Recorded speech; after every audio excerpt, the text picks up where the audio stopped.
सब कुछ वासुदेव, मतलब एक तरह से देखा जाए तो पूरा जगत ही वासुदेव है ना। और वासुदेव ही सब कुछ है, इसका एक तरह से ये हुआ कि हम भी वासुदेव के अंश, तो एक तरह से हम भी वासुदेव हैं, लेकिन है नहीं ऐसे।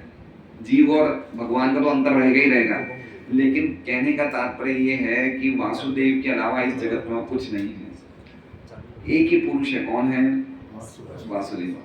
बाकी सब क्या है? उनकी शक्तियां हैं, पुरुष और उनकी शक्ति। तो हम लोग कौन है? उनकी शक्तियां हैं, प्रकृति, और वो पुरुष है। तो ये श्लोक का अर्थ है। तो अल्टीमेटली हमारी कोई भी जगत में क्रियाएं होनी चाहिए, कोई भी हमारा काम होना चाहिए, कोई भी हमारा लक्ष्य होना चाहिए, जो कुछ भी होना चाहिए, अल्टीमेटली हम कहाँ तक पहुँचना चाहिए? वासुदेव तक पहुँचना चाहिए। अगर हम वासुदेव तक नहीं पहुँच रहे हैं तो हमने जो कुछ भी जीवन में किया वो क्या है? श्रम एव ही केवलम। वो हमने खाली फालतू की मेहनत करी, श्रम किया और कुछ नहीं किया है।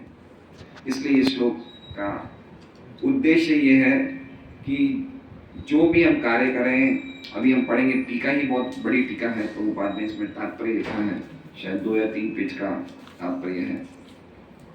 तो आज हम दूसरे आचार्य की टीका नहीं लेके प्रभुपाद की ही सीधी टीका पढ़ेंगे। तो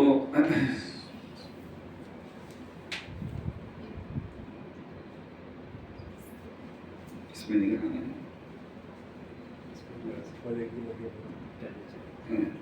चलेगा। तो पिछले श्लोक में, 2 श्लोकों में हमने देखा कि भगवान नारायण के जो भक्त हैं, नारायण वासुदेव हरि कृष्ण राम वामन ऋषि सभी की, तो भगवान नारायण के जो भक्त हैं वो जो मुमुक्षवो हैं, मुमुक्षवो मतलब जो मोक्ष को प्राप्त करना चाहते हैं, वो घोर रूपों की पूजा नहीं करते, अनेक देवताओं की पूजा नहीं करते, यद्यपि उनका पूरा सम्मान करते हैं, आदर करते हैं, उनकी पूजा नहीं करते हैं, उनको त्याग देते हैं और सिर्फ नारायण का ही भक्ति करते हैं, नारायण की पूजा करते हैं। ये हमने देखा था 26वें श्लोक में। और 27वें श्लोक में था कि जो रजो राजसी लोग होते हैं और तामसी लोग होते हैं, वो अपनी प्रकृति के अनुसार उन्हीं देवताओं की पूजा करते हैं और पितरों की, भूत की और अलग अलग बड़े बड़े देवता जो ब्रह्मांड के प्रशासन में लगे हुए हैं उनकी पूजा करते हैं। क्यों करते हैं? श्रेय, ऐश्वर्य और प्रजा की इच्छा के लिए। श्रेय, ऐश्वर्य और मतलब जगत में जो भी उनको चाहिए, सुख सुविधा संपत्ति के लिए, उसके लिए वो अलग अलग देवताओं की पूजा करते हैं।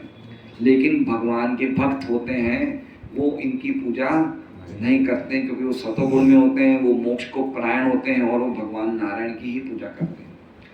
तो अब इसका श्लोक का, पिछले 2 श्लोकों का जिसमें देवताओं की उपासना को भगवान के भक्त नहीं करते हैं उसके बारे में बताया। तो अभी हमारा चैप्टर का, अभी हमारा जो ये अध्याय चल रहा है, दिव्यता तथा दिव्य सेवा, इसका पर्टिकुलरली जो ये जो सेशन है ये है परम उपास्य कौन है।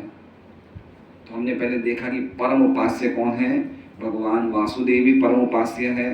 फिर उसके बाद ब्रह्मा विष्णु महेश को बराबर तुलना किया गया कि इनमें से भी कौन परम है, किसकी पूजा करनी चाहिए। उसके बाद फिर देवताओं की उपासना बताई कि वो भी हल्की है, अल्टीमेटली वासुदेव की उपासना करनी चाहिए। अब लिंक ये है कि अगर कोई कहे कि आप देवताओं की पूजा करने के लिए मना कर रहे हो, पितरों की पूजा करने के लिए मना कर रहे हो, लेकिन वेदों में तो लिखा हुआ है, वेदों में तो बताया है कि पितरों की पूजा करनी चाहिए, देवताओं की पूजा करनी चाहिए, तो इसमें ऑब्जेक्शन क्या है ना।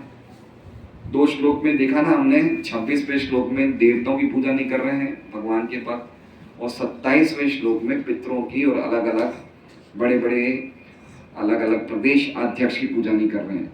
तो कोई कह सकता है कि भाई ये भगवान के भक्त क्यों नहीं कर रहे हैं, वेदों में तो लिखा हुआ है, वेदों में तो लिखा हुआ है, वेदों में पितरों की पूजा भी है, देवताओं की पूजा भी है, तो लिखा हुआ है।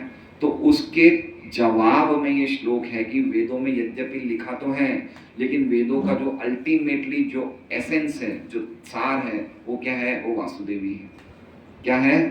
वासुदेव। यद्यपि बताया गया कि भाई करना चाहिए, लेकिन ये इसलिए बताया गया कि धीरे धीरे व्यक्ति करके अल्टीमेटली कहाँ पहुंच जाए? वासुदेव के पास पहुंच जाए।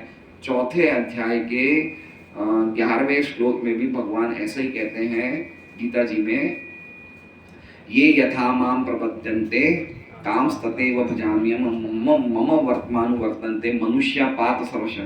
कि एक तरह से देखा जाए तो हर एक व्यक्ति मेरे ही मार्ग पे चल रहा है।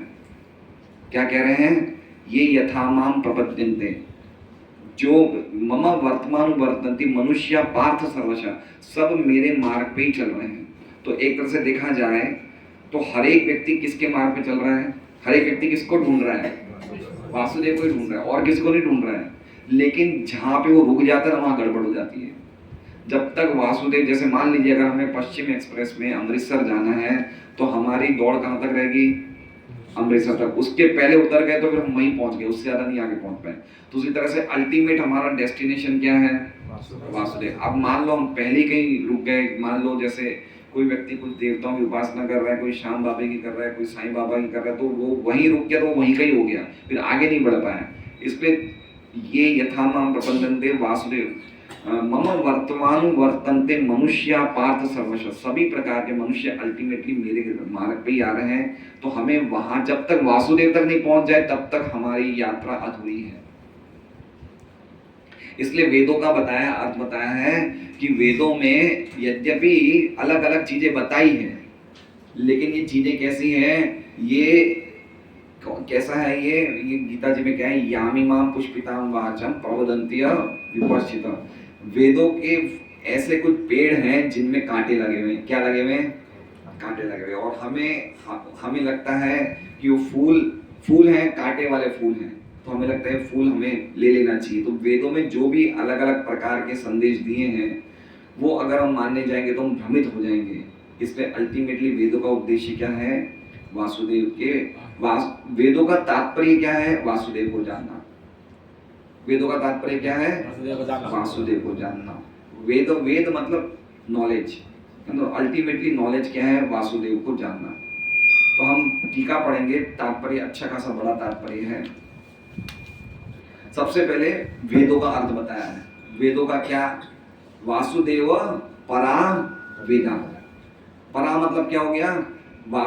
वेदों का उद्देश्य क्या है? वेदों का तात्पर्य क्या है? क्या है? वासुदेव। तो उसके लिए पहले वेदों का क्या टीका है, इसमें हम देखते हैं। इन 2 श्लोकों में पुष्टि हुई है कि एकमात्र भगवान श्री कृष्ण ही पूजा के पात्र हैं। वैदिक साहित्य का लक्ष्य भी यही है कि श्री भगवान के साथ संबंध स्थापित किया जाए और हमारी भूली हुई प्रेममयी सेवा को दोबारा जागृत किया जाए। यही वेदों का सार तत्व है। इसी सिद्धांत की पुष्टि श्री भगवान द्वारा भगवद गीता में अपने ही शब्दों में इस प्रकार की गई है। वेदों का परम उद्देश्य केवल उन्हें जानना है। कहाँ लिखा हुआ है? गीता जी में, वेदेश्च सर्वैर अहमेव वेद्यो वेदांत कृत वेद विदेव चाहूं। कि वेदों के द्वारा जानने वे कौन है? एकमात्र मैं ही हूँ। मैं ही वेदांत बनाने वाला हूँ और मैं ही वेदों को जानने वाला हूँ।